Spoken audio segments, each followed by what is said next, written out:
இன்றைக்கு ஒரு விசேஷமான ஒரு ஒரு செய்தியை தியானிக்க போகிறோம். 2 நாளாமும் 20ஆம் அதிகாரம் 26வது வசனத்தை திருப்பிக்கிங்க. 2 நாளாமும் 20ஆம் அதிகாரத்துக்கு எடுத்துக்கோங்க. அதில் மட்டும்தான் இன்றைக்கு நமக்கு தியானம். 2 நாளாமும் 20ஆம் அதிகாரம், அவ்வளோதான்.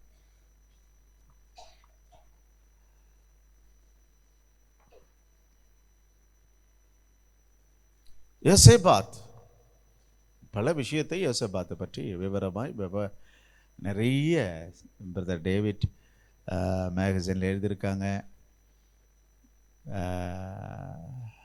மெசேஜ் கொடுத்துருக்கிறாரு, நிறைய பேசியிருக்கார்.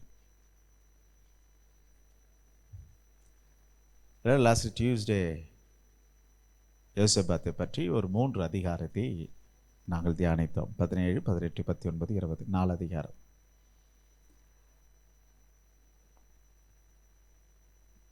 நிறைய விஷயங்கள். ஆனால் அதில் ஒரு துணுக்கு இருக்கு. 26வது வசனம்.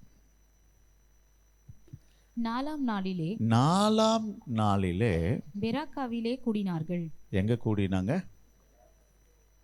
பெரேக்காவிலே கூடினார்கள். த வேலி ஆஃப் பெரேக்கா. அது ஒரு பள்ளத்தாக்கு, அதாவது மலைகளின் கீழே இருக்கக்கூடிய ஒரு ஓடை. 2 மலைகளுக்கு நடுவில் இருக்கக்கூடிய ஒரு நல்ல நீரோடை ஓடக்கூடிய பள்ளத்தாக்கு. எப்பவுமே யுத்தம் நடக்குது, சண்டையெல்லாம் நடக்குது, அந்த மாதிரி பள்ளத்தாக்கில் தான் நடக்கும். அந்த பள்ளத்தாக்குக்கு ஒரு பேர் வைக்கிறாங்க. என்ன பேர் சொல்லுங்களேன்? இன்னும் நிறைய பேர் பெரேக்கா ஜப வீடு, பெரேக்கா ப்ரேயர் ஹவுஸு, பெரேக்கா சர்ச்சு என்றெல்லாம் நிறைய பேர் வைப்பாங்க. நிறைய பெண்களுக்கு பெரேக்கா சிஸ்டர், பெரேக்கான்னெல்லாம் பேர் வைப்பாங்க. ஆனால் என்ன அர்த்தம்னு தான் அவங்களுக்கு தெரியுமோ தெரியாத தெரியல. இன்றைக்கு நாம் அந்த பெரேக்காவனுடைய பொருளை மட்டும் சிந்திப்போம். அதை மட்டும் நம்ம சிந்திப்போம். த வேலி ஆஃப் பெரேக்கா. இந்த பெரேக்காவில் படிக்கலாம். கூடினார்கள், அங்கே கர்த்தருக்கு ஸ்தோத்திரம் செலுத்தினார்கள். ஆதலால் அவ்விடத்திற்கு இந்நாள் வரைக்கும் இருக்கிறபடி பெராக்கா என்னும் பெயர் தரித்தார்கள். பெரேக்கா என்ன? ரேகா.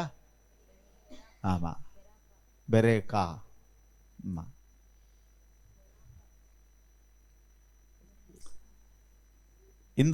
இந்த இடத்துக்கு ஊர் இன்ன வரைக்கும் இருக்கு. நீங்கள் எருசலேம் போனீங்கன்னா அந்த பக்கம் நீங்கள் போகலாம். அந்த தற்பொழுது வாடி பெராயாக்கூட் என்ன இருக்கு, அந்த ஊர் பேர். எருசலேம் பக்கத்தில் வாடி பெராயாக்கூட் என்ன ஒரு சிற்றூர், ஒரு கிராமம் இருக்கு. இன்னும் இந்த ஊர் இருக்கு. இந்த பெரேக்கா என்றால் தமிழில் ஆசீர்வாதம் என்று பொருள். நான் சொல்கிற குறிப்பெல்லாம் நீங்கள் குறிச்சிக்கிட்டே வாங்க, நல்லா இருக்கும். ஆன்லைனில் இருக்கிறவங்க நீங்கள் அதை ஃபாலோ பண்ணிக்கிங்க.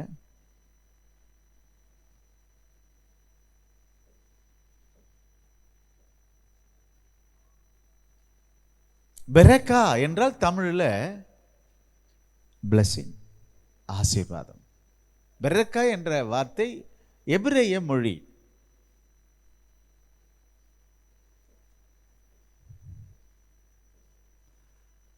பெரேக்காவில் ஏன் கூடுறாங்க, எதுக்கு கூடுனாங்க என்ற ஒரு சின்ன ஒரு பிட்டு கதைன்றதை விட இந்த வரலாறை நான் சொல்லிடுறேன். யோசேபாத் ராஜா 35வது வருஷத்தில் ராஜாவாகி 25 வருஷம் ஆட்சி புரிகிறார். கிட்டத்தட்ட இவருக்கு இப்போ ஆட்சி முடியக்கூடிய கடைசி ஒரு 2 வருஷத்துக்கு முன்னாடியோ ஒரு 3 வருஷத்துக்கு முன்னாடியோ நடந்திருக்கலாம். எப்போ நடந்தது என்ற வரலாறு நான் உங்களுக்கு சொல்ல முடியாது. ஏன்னா இது பைபிள் ஸ்டடி இல்லை, இது பிரசங்கம்.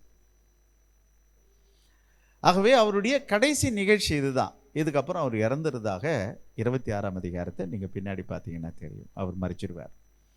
அந்த கடைசி சம்பவம், இந்த நிகழ்வு என்னன்னா, இவர் நல்ல ஆட்சி புரிஞ்ச நல்ல ஒரு கிட்டத்தட்ட யூத ராஜாவில் ஒரு 5 ராஜாக்கள் எழுப்புதல் ராஜாக்கள்னு சொல்லுவாங்க. சீர்திருத்தவாதிகள், நாட்டை ரொம்ப சீரும் சிறப்பாக வச்சிருந்த ராஜாக்களில் இவரும் ஒரு ராஜா. இவங்க அப்பா ஆசா அப்படிப்பட்ட ஒரு மனுஷனாக இருந்தார். இவரும் ஒரு நல்ல மனுஷன். யோசேபாத்தும் ஒரு நல்ல ஒரு மனுஷன். ஏன்னா சிறப்பான முறையில் ஆட்சி புரிஞ்சு நாட்டை நல்ல முறையில் நடத்திட்டு போன ஒரு ராஜா.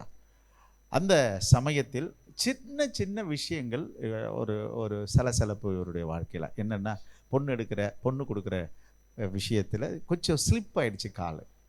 என்னென்னா ரட்சிக்கப்பட்டவர் எங்கே போய் பொண்ணு எடுத்துட்டாருன்னா ஹாகாப் வீட்டில் போய் என்ன பண்ணிக்கிட்டாரு, காலை வச்சு சம்மந்தம் பண்ணிக்கிட்டார். அந்த ஒரு சின்ன ஸ்லிப்பினால் ஏகப்பட்ட ப்ராப்ளத்தை இவர் சந்திக்க வேண்டியதாகி போச்சு. நிறைய பேர் நம்முடைய வாழ்க்கையில் சின்ன சின்ன ஸ்லிப்பினால் பெரிய பெரிய இடத்துல நம்ம என்ன ஆகிறோம், சரிக்கிடுறோம். அந்த மாதிரி ஒரு சர்க்கிள் இப்போ வருது. என்ன வருது என்ன, நீங்கள் 19ஆம் அதிகாரத்தில் 18ஆம் அதிகாரத்தில் நீங்கள் முதல் அதிகாரம் வசனம் வாசித்தீங்கன்னா, யோசபாத்துக்கு ஐஸ்வர்யம் உண்டான பொழுது அவர் ஆகாப்போடு என்ன பண்ணாரா, சம்பந்தம் கலந்து யுத்தத்துக்கு போனதாக இருக்குது. 19ஆம் அதிகாரத்தில் எப்படி எச்சரிக்கப்பட்டு அவர் வந்துட்டு 20ஆம் அதிகாரத்தில் பிரச்சனை தொடங்குது. 3 நாடு அவருக்கு எதிராக வந்துருச்சு. இதுதான் இப்போ அந்த ஸ்டோரி. 3 நாடு எதிர வந்ததுனால அவருக்கு என்ன பண்ணுறதுன்னு அவருக்கு தெரியலை. மிகப்பெரிய ஒரு குழப்பம் அவரை பிடிச்சிக்கிச்சு. அப்போது ராஜா என்ன பண்ணுறாரு, 3வது வசனத்தில், யோசபாத் பயந்து கர்த்தரை தேடுகிறதற்கு ஒருமுகப்பட்டு யூதாவெங்கும் என்னத்தை அறிவிச்சாராம், உபவாசத்தை அறிவித்தார். 12வது வசனத்தில் அவர் ஜெபிச்சு அந்த ஜெப முடிவு எப்படி இருக்குன்னா, எங்கள் தேவனே, அவர்களை நீர் நியாயம் தீர்க்க மாட்டீரோ, எங்களுக்கு விரோதமாக இந்த ஏராளமான கூட்டத்திற்கு முன்பாக நிற்க எங்களுக்கு நாங்கள் செய்ய வேண்டியது என்னதென்று எங்களுக்கு, ஆகையால் எங்கள் கண்கள் உண்மையே. இதுதான் ஜெபம். சரண்டர் ஆயிட்டார். நல்ல வேலை, ஸ்லிப் ஆனாலும் கொஞ்சம் ஸ்டெடியாக தான் இருக்கிறார். எங்க வந்து சரண்டர் ஆயிட்டாரு, படைத்தவர்கிட்ட சரண்டர் ஆயிட்டார். கவனிங்க, நல்ல ஒரு எழுப்புதலான ஒரு மனுஷன். ஆனால் ஏனோ கொஞ்சம் கொஞ்சம் மாமிசம் அப்பப்போ எட்டி பார்க்கறதுனால அதுக்குரிய சிக்ஷையும் இவருக்கு என்ன பண்ணிடுது, கூடவே வந்துடுது. அந்த மாதிரி தான் வந்துடுச்சு. கிட்டத்தட்ட 3 நாடு இவருக்கு எதிராக யுத்தத்துக்கு வந்துட்டாங்க. 22வது வசனம் பாருங்க. அவர்கள் பாடி துதி செய்ய பொழுது யூதாவுக்கு விரோதமாய் பதவியிருந்த அம்மோன் புத்திரர், மோவா புத்திரர், சேயீர் மலை தேசத்தார், இந்த 3 நாடும் வந்துடுச்சுங்க.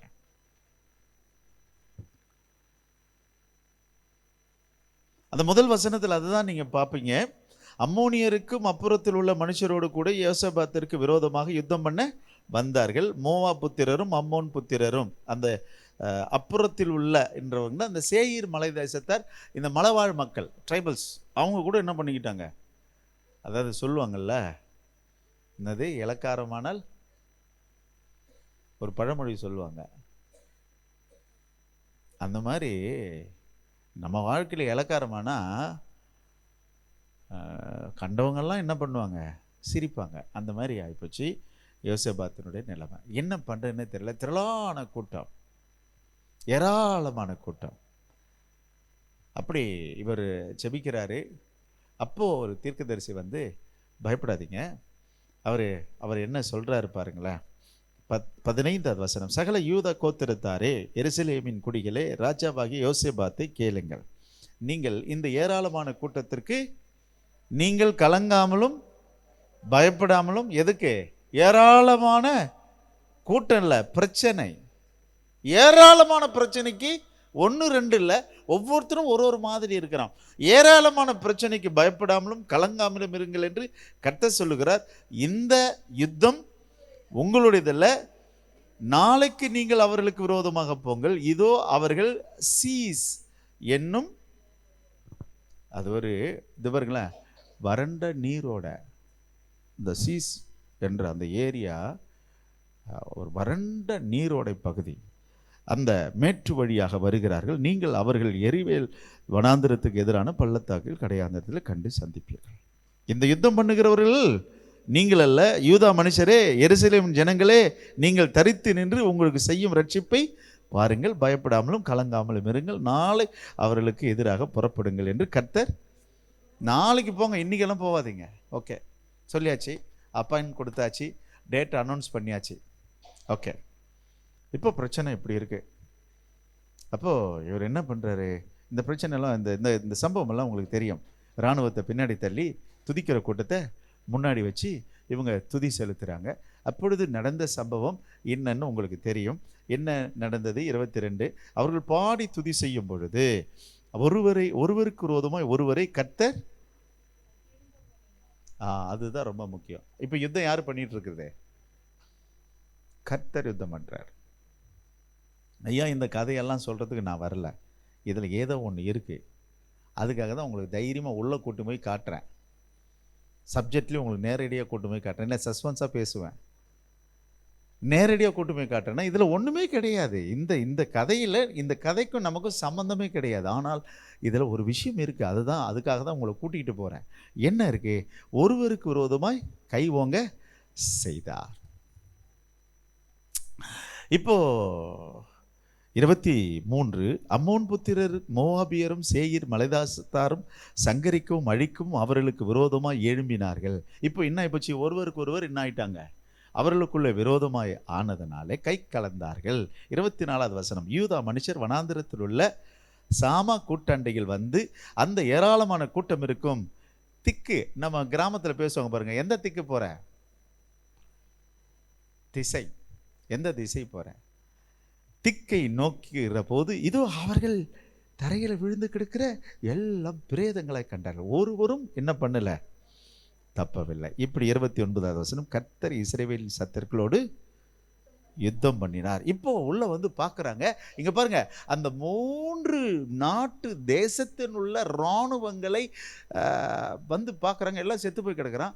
இவங்க first day, the second day, third day அந்த பொருளை எடுத்து வச்சு சேகரிக்க எத்தனை நாள் ஆகிப்போச்சான்?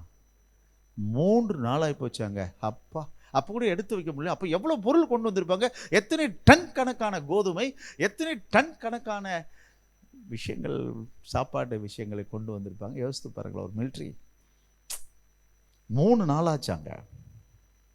25வது வசனம், 3 நாளாய் கொள்ளையிட்டார்கள், அது அவ்வளவு மிகுதியாய் 4ஆம் நாளிலே. இப்போ வந்துட்டோம் மேட்ருக்கு, புரியுதுங்களா? பெரேக்காவில் கூடினார். இப்போ வந்தாச்சு. அது ஸ்தோத்திர பள்ளத்தாக்குன்னு சொல்லுவாங்க நேரடியாக சொன்னால். ஆனால் அதுக்குரிய ஆழமான பொருள் அது ஆசீர்வாதம். பெரேக்கா என்று சொன்னால் என்னதுங்க? பிளெஸ்ஸிங்ஸ். என்ன பிளெஸ்ஸிங் இருக்கு பெரேக்காவில்? அதுதான் மேட்ரு. நான் திரும்ப சொல்றேன். இப்படி படிச்சுட்டு நீங்க இப்படி ஒருத்தர் பல்ல குத்தி பார்க்குறீங்க, ஒருத்தர் கன்னத்தை பிடிச்சி பார்க்குறாங்க, ஒருத்தர் புருவத்தை தூக்கி பார்க்குறீங்க. என்னதான் இருக்கு? அதுதான் உங்களுக்கு காட்ட போறேன். வெயிட் பண்ணுங்க, இன்னும் டைம் ஆகல. நல்ல வேலை 15 நிமிஷத்தில் ஒரு அவுட்லைன் கொடுத்துட்டு உங்களுக்கு நிதானமாக பேசலாம். என்ன நிகழ்ச்சியை இருந்தாலும் ஃபர்ஸ்ட் த காட்ஸ் மினிஸ்ட்ரி, அதுக்கப்புறம் மற்றதை பார்த்துக்கலாம். ஓகே, இதுக்கு நான் ஒரு பேர் வச்சிருக்கிறேன். என்ன பேர் தெரியுமா? டாபிக் பிரேக்க தான். ஆனால் 4ஆம் நாள் வெற்றிக்கான கர்த்தருக்கு நன்றி சொல்லுதல். 4வது நாள் நேரத்துக்கு வெற்றிக்கான நன்றி சொல்லுதல். உங்களுக்கு ஓரளவுக்கு புரிஞ்சிருக்குன்னு நினைக்கிறேன். இங்கே பாருங்களேன், இயேசு கிறிஸ்து, இங்கே பாருங்க கவனிங்க, இயேசு கிறிஸ்து 3 நாள் கல்லறையில் இருந்தார் தெரியுமா? 4வது நாள் தான் நீங்களும் நானும் காணும்படி கர்த்தர் செய்தார். பிரைஸ் தி லார்ட், ஹல்லேலூயா. அந்த 4வது நாள் தான் எங்கே கூடினாங்க? பெரேக்காவில். அதுதான் அப்பா தப்பிச்சோம், பிழைச்சோம், கர்த்தரை ஸ்தோத்தரிப்போம், நன்றி சொல்லு. 4வது நாள் என்ன சொல்லு? நன்றி சொல்லு. இப்போ இந்த 4வது நாள் நான் என்ன தியானிக்கிறேன், நான் என்னத்தை காண்கிறேன்னா, இங்க பாருங்களேன், அந்த 3 நாள் கல்லறையில் இருந்த அந்த 3 நாள் கொள்ளையிட்டார்கள். அந்த கொள்ளை சத்துருவனுடைய கொள்ளை. ஒன்று, முற்பிதாக்களுக்கான இயேசு கிறிஸ்து ரத்தம் சிந்தினார், இருப்பவர்களுக்காக ரத்தம் சிந்தினார். The second day, the third day, பாதாளத்தில் இருப்பவர்களுக்காக ரத்தம் சிந்தினாராம். 4வது நாள் ஒரு ஸ்பெஷல். என்ன ஸ்பெஷல்? தேவனுடைய வித்து என்று சொல்லப்படுகிற சபைக்கான வெளிப்பாடு. வந்து பார், நன்றி சொல்லுவார். ஹல்லேலூயா. இப்போ உங்களுக்கு புரியுதுங்களா? பெரேக்கா என்று சொன்னாலே அது திருச்சபையில் இருக்கக்கூடிய மக்கள் வெற்றி கொண்டாடக்கூடிய மக்கள். என்னத்தை கொண்டாடினவங்க? என்ன வெற்றி? நீ போய் ஜெயிச்சிட்டு வந்தியா? நீ போய் கொள்ளையிட்டுட்டு வந்துட்டியா? நீ போயிட்டு சத்துருவை அழிச்சியா? அல்லது அங்கே அவங்க கூட்டத்தில் போய் சேனைக்குள் பாய்வேன் என்று தாவீது சொன்ன போல நீ போய் பாய்ந்தியா? இல்லவே இல்லை. கர்த்தரே யுத்தம் பண்ணினார். என்ன யுத்தம் பண்ணினார்? அதுதான் தியானம். என்ன யுத்தம் பண்ணினார்? ஹலோ மகனே, உன்னோட ரட்சிப்புக்கு நீ செய்தது என்ன? இந்த திருச்சபைக்கு நாம் செய்தது என்ன? ஒன்றுமில்லை, எல்லாம் அவரே செய்தார். எபிரேயர் 13ஆம் அதிகாரம். இப்போ நான் உங்களுக்கு கொண்டு போற ரூட்டு திக்கு தெரியுதா? அந்த கொண்டு போற திக்கு தெரியுதா? அந்த திசை தெரியுதா? அந்த ரூட்டு தெரியுதா? பெரேக்கா என்று சொன்னால் நன்றி சொல்லக்கூடிய ஒரு இடம். சபைக்கு வரோம் நன்றி சொல்லும்படி. என்னத்துக்கு நன்றி? எனக்காக யுத்தம் பண்ணினார். என்ன யுத்தம் பண்ணுகிறார்? கவனிங்கள் என்னோடு கூட. எபிரேயர் 13:15 என்னோடு கூட சும்மா ஒரு 5-6 வசனம் பார்க்க போறோம். வாசிங்க. ஆகையால் அவருடைய நாமத்தை துதிக்கும் உதடுகளின் கனியாகிய ஸ்தோத்திர பலியை. ஹலோ, அவருடைய நாமத்தை துதிக்கும் கனியாகிய ஸ்தோத்திர பலியை அவர் மூலமாய் எப்பொழுதும் இயேசு மூலமாய் செலுத்தும்படி அவர் மூலமாய் எப்பொழுதும் தேவனுக்கு செலுத்த கடவோம். யார் மூலமா தான் செலுத்தணும்? அப்படியானால் இங்க பாருங்களேன், இயேசு மிக முக்கியமா 3 காரியம் செஞ்சார். என்ன செஞ்சார் தெரியுமா? 1 கொரிந்தியர் 15:57.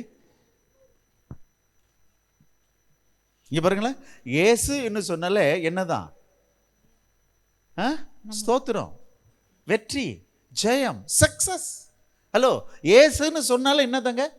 சக்சஸ். எங்கெல்லாம் ஃபெயிலியரோ அங்க தூக்கி எதை போடுங்க? In Jesus name. எங்கெல்லாம் குழப்பமோ இன் ஜீசஸ் நேம். எங்கெல்லாம் சாவு பயம் இன் ஜீசஸ் நேம். எங்கெல்லாம் போராட்டம் இன் ஜீசஸ் நேம். அங்க தூக்கி போடு, அங்க சக்சஸ் வந்துடும். எங்கெல்லாம் இருள் இருக்கிறது அங்க இயேசுவை போடு, வெளிச்சம் வந்துடும். வச்சாம் பாருங்க. இந்த செல்லுக்கு ஒரு பேரு எவர் ரெடி. எவர் ரெடி பேட்டரி, எவர் ரெடி, எப்பொழுதும் ஏசியா எவர் ரெடி, எங்கும் எப்பொழுதும் எல்லா இடங்களும், எவரிவேர், எந்த இடத்திலும் என்ன பண்ணலாம், நீங்க யூஸ் பண்ணிக்கலாம்.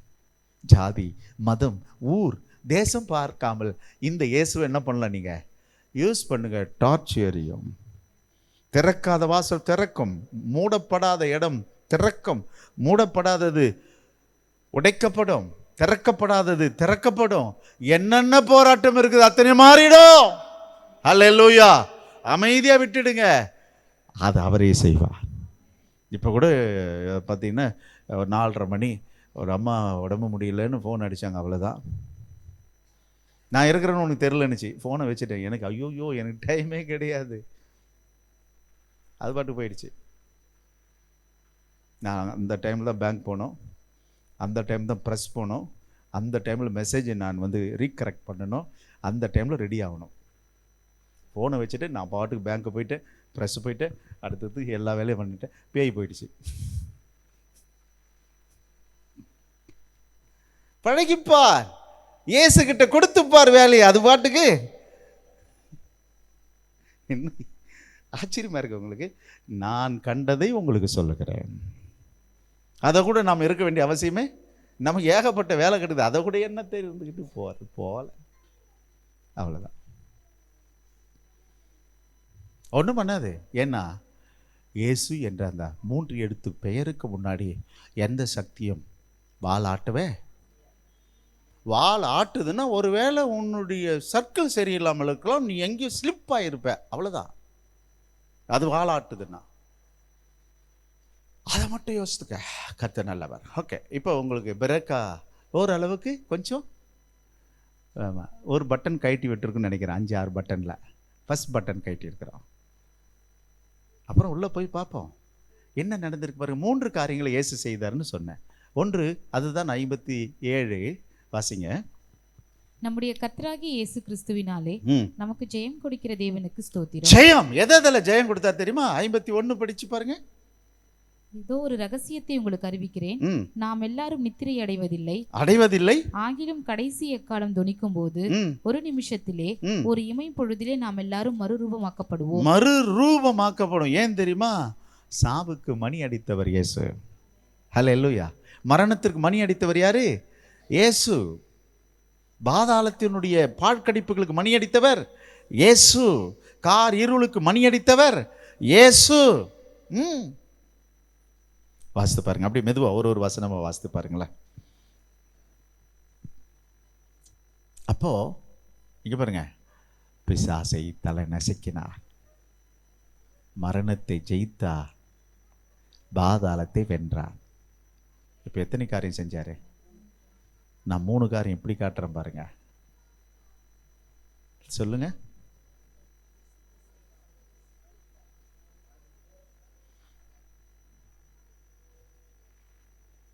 நீ விசுவாசித்தேன்னா 4வது நடக்கும். 4வது நாள் பார்த்துடலாம். 4வது நாள் சொல்லுங்க பார்ப்போம். அவர் 3 செஞ்சிட்டாருங்க. 3 பேரையும் அடிச்சு முடிச்சிட்டாரு. ஆனால் பெரேக்காவில் யார் தான் வரணும்? யோசேபாத் கூட்டம் வரணும். உங்களுக்கு புரியுதான்னு பார்ப்போம். அந்த 4வது என்ன?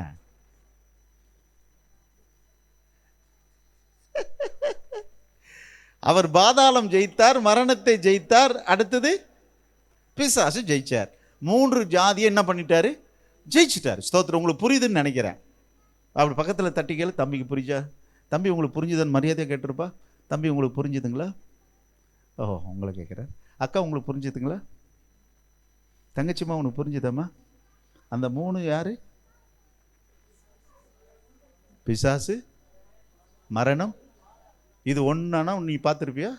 இல்லை ஒன்றுனா டச்சு தான் பண்ண முடியுமா? ஏதாகிலும் ஒன்று பண்ண முடியுமாங்க? ஹலோ, ஆன்லைனில் பார்க்குற நண்பா, ஏதாகிலும் ஒன்று டச் பண்ண முடியுமானால? இந்த ஆடுற பேய்களை, செத்து போன பேய்களை ஏதோ ஆடுது, அது சொல்லுதுன்னு அதுதான் கேட்டுன்னுக்குறோம். ஆனால் பேயை பார்த்துருக்கிற நீ? பாதாளத்தை பார்த்துருக்கிறியா? மரணத்தை பார்த்துருக்கியா? 3ஐயும் வென்ற நாயகன் நம்முடைய நாயகன். ஹலோ, ஃபஸ்ட்டு விசுவாசிங்க, அதுக்கப்புறம் கொஞ்சம் உள்ளே போகலாம் வாங்க. அப்போ 4ஆம் நாளுக்கு வந்தாங்களே, பெரேக்கான்னு சொல்கிறீங்களே, அதுக்கு பொருளெல்லாம் சொல்லிட்டோம். ஆனால் டோட்டலி அது இல்லை. ஏன்னா அந்த 3 நாட்டையும் இங்கே மாற்றிட்டோம். இப்போ 4ஆம் நாளில் ஒன்று இருக்குது, அதை சொல்லிட்டீங்கன்னா அது ஆசீர்வாதம். அப்போ தான் அதான் ஒரிஜினல் பெரேக்கா. சொல்லிடுங்க பார்ப்போம். 4வது நாள் 4, 3 சொல்லிட்டுங்க. 4வது நாள் 3 நாளில் கொள்ளை அடிக்கிறாங்க. 4வது நாள் சொல்லுங்க. இப்போ அது வந்துடுச்சுன்னா உங்களுக்கு ஆசீர்வாதம். அவள்தான் மரணத்தை ஜெயித்தார்னு சொல்லட்டுமே, அதான் உயிர் தெரிதல். அதான்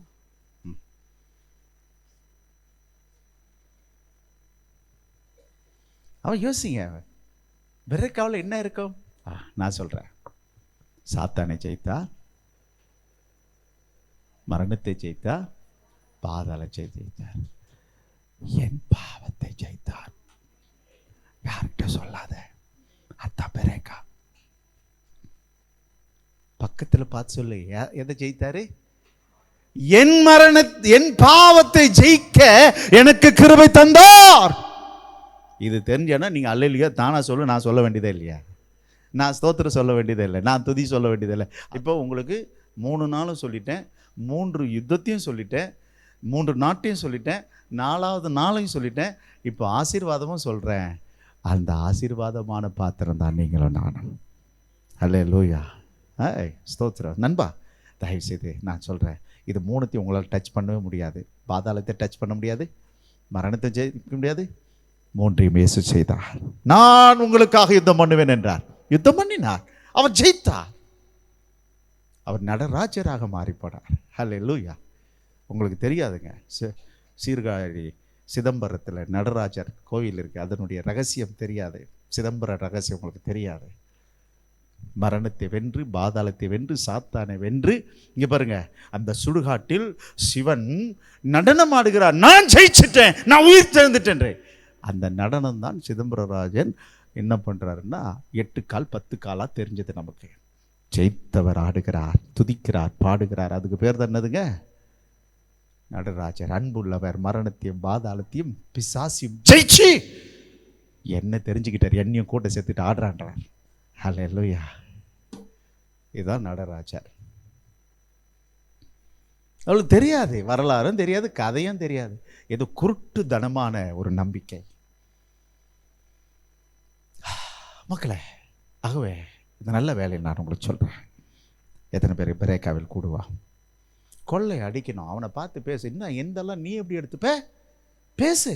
நைட்டில் கெட்ட சொப்பனம், கெட்ட காரியம், மற்றவங்க உங்களை பற்றி கனவை கண்டு சொல்லுவான். பயப்படாத, என்னுடையது அவனை திருடுவதற்கு என்கிட்ட எந்த ஸ்லிப்பும் ஆகலை, கர்த்தர் என்னை காப்பார் சொல்லிட்டு போட முடியும். ஆஹா, என்னை பற்றி இப்படி சொல்லிட்டாங்களே, போச்சு, முடிஞ்சது.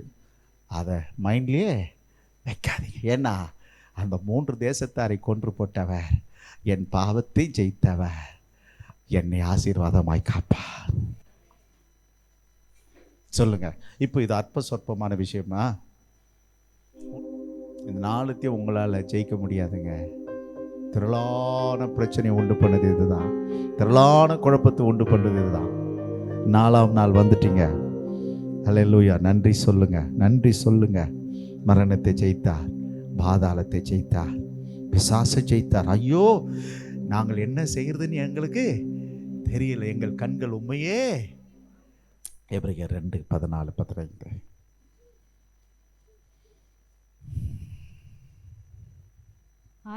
ஆதலால் பிள்ளைகள் மாம்சத்தையும் இரத்தத்தையும் உடையவர்களாயிருக்க அவரும் அவர்களைப் போல மாம்சத்தையும் இரத்தத்தையும் உடையவர். அவரே மாம்சத்தையும் இரத்தத்தையும் உடையவரானார். மரணத்துக்கு அதிகாரியாகிய பிசாசானவனை தமது மரணத்தினாலே அழிக்கும்படிக்கு ஜீவ காலமெல்லாம் மரண பயத்தினால்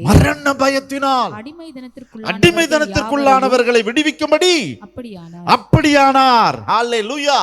அதனால மரணத்துக்கான விஷயத்தை குறித்து பயப்படாதே. ரோமர் 8:3.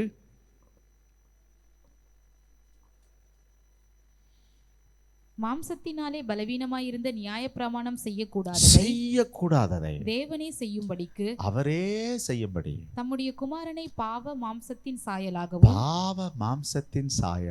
பாவத்தை போக்கும் பலியாகவும் அனுப்பி மாம்சத்திலே பாவத்தை ஆக்கினைக்குள்ளாக தீர்த்தார். ஹல்லேலூயா. எத்தனை பேர் ஆமென் சொல்றீங்க? அதனால தான் இந்த பாட்டு பாடும்பொழுது நீங்கள் கவனிச்சிங்கன்னா தெரியும். இப்போ நான் பாடின பாட்டெல்லாம் ரீகால் பண்ணி பாருங்கள், அப்படியே இருக்கும். 4 ஷார்ப் மைனரு. எலும்புகள் உருவாகல, நரம்புகள் உருவாகல, தசைகள் உருவாகல. ஐயா, இந்த 4 என்னால ஜெயிக்கவே முடியாது தம்பி. இந்த 4 என்னால் செய்யவே முடியாது. இதை நீ புரிஞ்சுக்கிட்டேன்னு சொன்னால் நீ கிறிஸ்தவன் அல்ல, தேவ மனுஷன், நீ ஞானி. உன்னை கண்டு பேய் ஓடாது, உன்னை கண்டு உலகம் கை கட்டி நிற்கும். நீ கதை தான் பார்த்துருப்ப. என்னது? அலாவுதீன் விளக்கு, அற்புத விளக்கு. ஐயா சொல்லும் அடியே, இந்த மாதிரி பேய் கேட்கும். இந்த 4 கவனிச்சுக்கிட்டீங்கன்னா பெரேக்காவில் வந்துரு. நன்றி சொல்லு கர்த்தருக்கு. இரவும் பகலும் ஸ்தோத்திரிச்சுக்கிட்டே இருங்க. இப்போ சொல்லுங்க, பெரேக்கா தெரியுதா? என்னது பெரேக்கா? கர்த்தருடைய சபை, அதான் பெரேக்கா. அப்போ சபையில் யார் வருவா? பாவம் நீங்கினவன், பிசாசு ஜெயிக்கப்பட்டவன், மரணத்தை வென்றவன், இயேசு கிறிஸ்து உடையவர்கள் சபை. உங்களுக்கு புரியுதுன்னு நினைக்கிறேன். கொஞ்சம் கன்ஃபியூஸாக தான் இருக்குல்ல? நான் சொன்னது புரியுதா இப்போ உங்களுக்கு? இது இது இது ரொம்ப டாப் லெவல் சிந்தனைன்றது அதுதான். கொஞ்சம் புரிஞ்சுக்கலாம், சிம்பிள் தான். பட் ஆனால் கொஞ்சம் சிந்திக்கணும். உங்களுக்கு புரியுதா? ஞாபகம் இருக்கட்டும். பிரேக்காவில் கூடுவோம், கர்த்தர் நல்லவர் என்று சொல்லுவோம். பெர்க்மன்ஸ் பாடியிருக்கிற 234வது பாட்டில், அவர் சாங்ஸ் புக்கில் 234. பெர்க்காவில் கூடுவோம், கர்த்தர் நல்லவர் என்று பாடுவோம். அவ்வளோதான். எதிரியை துரத்தினார் பாடுவோம். அவ்வளோதான். அடுத்த ஒரு வார்த்தை. அதனால் மக்களே, எந்த எதிரி? அது பங்காளி இல்லை, அவன் மேலெல்லாம் கண்ணு வச்சிடாத. பார்ட்னர் இல்லை, அவனை விரட்ட முடியாதுங்க. சிலுவையில் விரட்டினார். நம்ம வீட்டு பக்கத்தில் வந்து நின்றுக்கிட்டான், நான் விட மாட்டேன்னு இங்கேயும் வந்தார், விரட்டினார். அல்லேலூயா. இந்த விஷயத்தை விசுவாசிக்கிறவன் எவனோ அவன் தான் விடுதலையானவன்.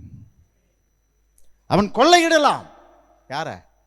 பிசாசனுடைய விஷயத்தெல்லாம் கொள்ளையிடலாம். இப்போ இப்போ எனக்குள்ளே மறைஞ்சிருந்ததெல்லாம் நான் கொள்ளையிட்டு இருக்கிறேன்.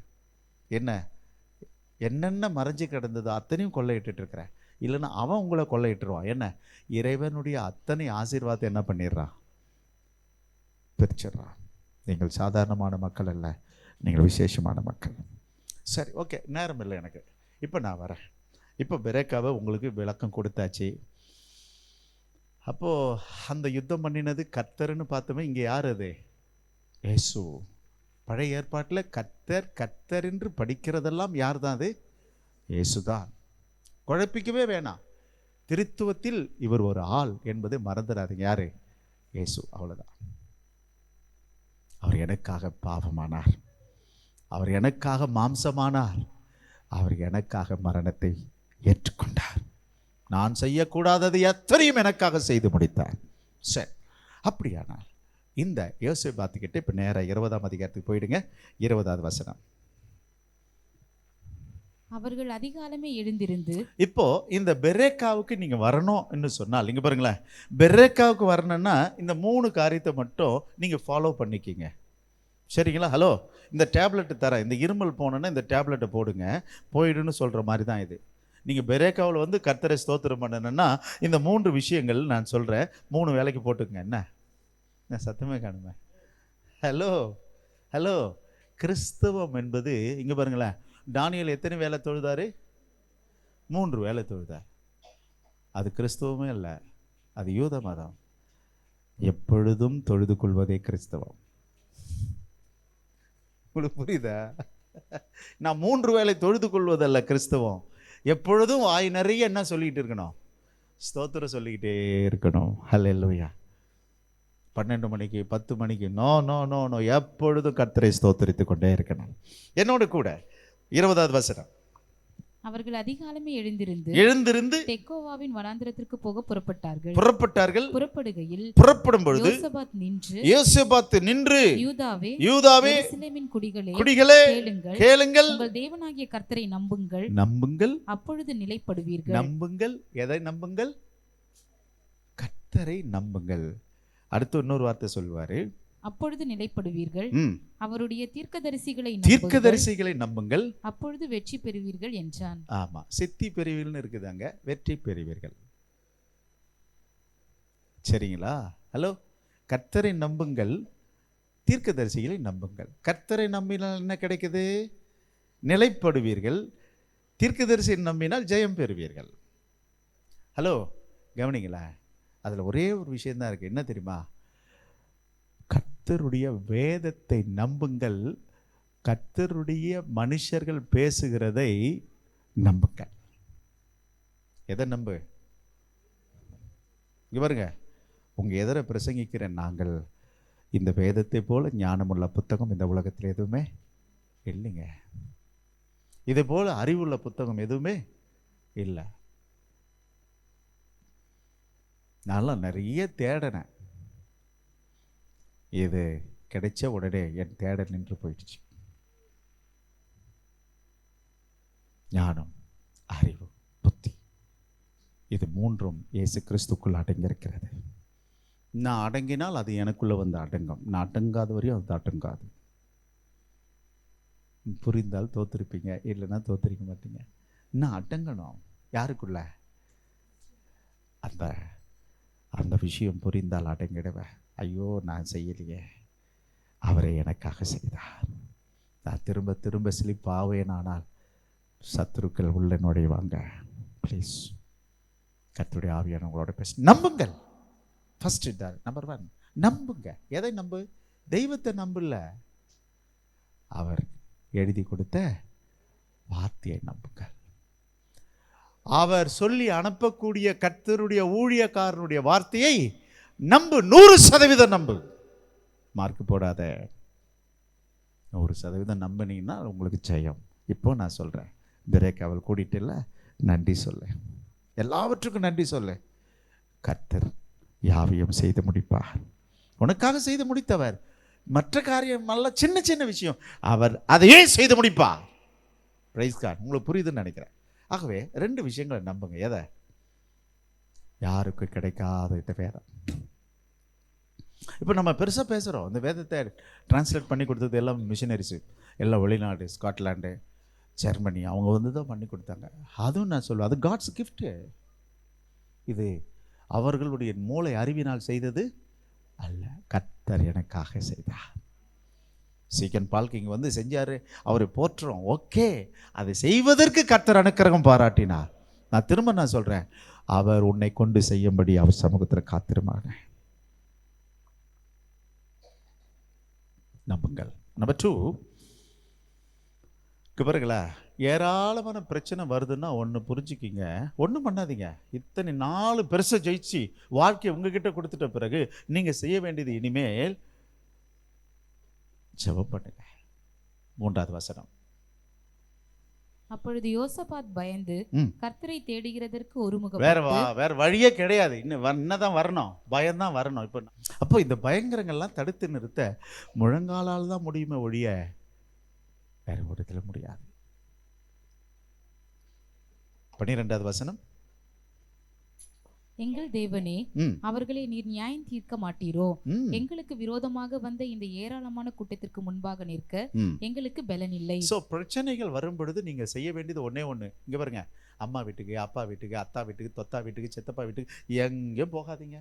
நேரம் எங்க போயிடுங்க, உபவாசம் முடிஞ்சா இருங்க. அல்சர் இருக்கும், உபவாசம் இருக்காத. இப்படிப்பட்ட கடுமையான கடவுள் நம்முடைய கடவுள் அல்ல. சும்மா சொல்லுங்க, கர்த்தர் சம்பவத்தை பொறுமையா இருக்கு, காத்திரு. கேஸ்ட்ரிக் ஃபார்ம் ஆயிடுச்சுன்னா பிரச்சனை.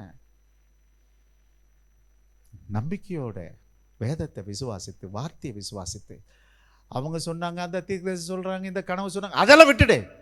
வசனம் சொல்லியிருக்கு, எனக்காக யாரும் செய்வா. எதையும் நம்பாத, கர்த்தருடைய வார்த்தையை நம்பு, கர்த்தருடைய வசனத்தை நம்பு, கர்த்தருடைய உபதேசத்தை நம்பு, போதும். மற்றபடி உனக்கு அனுமதிப்பாரானால் அது நன்மையாகவே இருக்கும். இது ஏன் வந்தது, அது ஏன் வந்தது கேள்வி விட்டுட்டு, கர்த்தர் நல்லவர், என்னை துதிக்கும்படி கர்த்தர் வைத்திருக்கிறார், ஸ்தோத்திரம். நான் கொள்ளையிடுவேன். யாருடையதை? என்னுடையதை நான் எடுத்துப்பேன். சரி, அப்போ பிரச்சனை வரும் பொழுது என்ன பண்ணணும்? நம்புறது வந்து சாதாரண நம்பிக்கை இல்லை, அந்த ஃபர்ஸ்ட் நம்பிக்கை. அந்த நம்பிக்கை நான் சொல்லலை, அது பழைய ஏற்பாட்டு நம்பிக்கை. இந்த நாள் நான் செய்ய முடியாததை அவ செய்தான நம்புறதா அதை? இப்போ பாருங்க, 3வது வசிப்போம். 21வது வசனம். ஆலோசனை செய்து பரிசுத்தமுள்ள மகத்துவத்தை துதிக்கவும் ஆயுதம் அணிந்தவர்களுக்கு முன்னாக நடந்து போய் கர்த்தரை துதியுங்கள், அவர் கிருபை என்றும் உள்ளதென்று கர்த்தரை பாடவும் பாடகரை நிறுத்தினான். போதும். அதாவது என்னன்னா, இங்க பாருங்க, வேதத்தை நம்பியாச்சு, பிரச்சனை வரும்பொழுது ஜெபிச்சோமாச்சு. 3வது ஒன்று சொல்கிறேன், முழு இருதயத்தோடு எல்லாவற்றையும் செய்யுங்கள். ஹலோ, எண்ணிக்கைக்கு அடங்காத ஆர்மி முன்னாடி இருக்கு. ஆனால் எதை நிற்க வைக்கிறாரு? நான் நம்பினேன், நான் ஜெபிச்சேன், இப்போ செய்கிறது எப்படி செய்யணும்? ஐயோ, அதான் சொல்கிறேன், எல்லாவற்றையும் எப்படி செய்யுங்க? சந்தேகம் இல்லாமல், குழப்பம் இல்லாமல், முழு இருதயத்தோடு செய். சக்சஸ். அவ்வளோதாங்க. முழு இருதயத்தோடு செய்யுங்க. அப்போ நீங்கள் சொல்லுவீங்க, எனக்காக யாவும் செய்து முடிப்பா.